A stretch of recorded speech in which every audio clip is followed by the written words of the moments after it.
ഫേസ്ബുക്കിലൂടെ പ്രണയം നടിച്ച് പ്രായപൂർത്തിയാകാത്ത പെൺകുട്ടിയെ തട്ടിക്കൊണ്ടുപോയ കേസിൽ യുവാവ് പിടിയിൽ. നെയ്യാറ്റിൻകര മാരായമുട്ടം സ്വദേശി ഗോകുലാണ് പിടിയിലായത്. പെൺകുട്ടി പഠിക്കുന്ന സ്കൂളിലെത്തിയ ശേഷം തട്ടിക്കൊണ്ടുപോവുകയായിരുന്നു.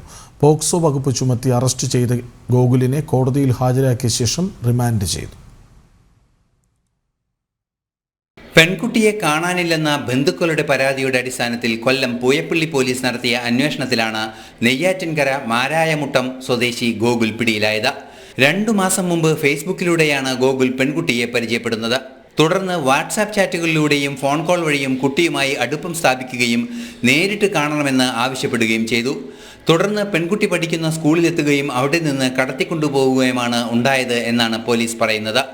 പെൺകുട്ടിയുമായി യുവാവ് പോകുന്നത് ശ്രദ്ധയിൽപ്പെട്ട അധ്യാപകരാണ് വിവരം രക്ഷിതാക്കളെ അറിയിച്ചത്. തുടർന്ന് പോലീസിൽ വിവരം ധരിപ്പിക്കുകയും ചെയ്തു. കാണാതായ പെൺകുട്ടിക്കായി പോലീസും നാട്ടുകാരും ചേർന്ന് നടത്തുന്ന തിരച്ചിലിനിടയിൽ വൈകിട്ടോടെ കുട്ടി വീട്ടിലെത്തി. തുടർന്ന് പോലീസിന്റെ വിശദമായ ചോദ്യം ചെയ്യലിലാണ് യുവാവിനെക്കുറിച്ചുള്ള വിവരം മനസ്സിലാക്കുന്നത്. തുടർന്ന് പോക്സോ വകുപ്പ് ചുമത്തി കസ്റ്റഡിയിലെടുത്ത ഗോകുലിനെ കോടതിയിൽ ഹാജരാക്കിയ ശേഷം റിമാൻഡ് ചെയ്തു. ജനം, കൊല്ലം.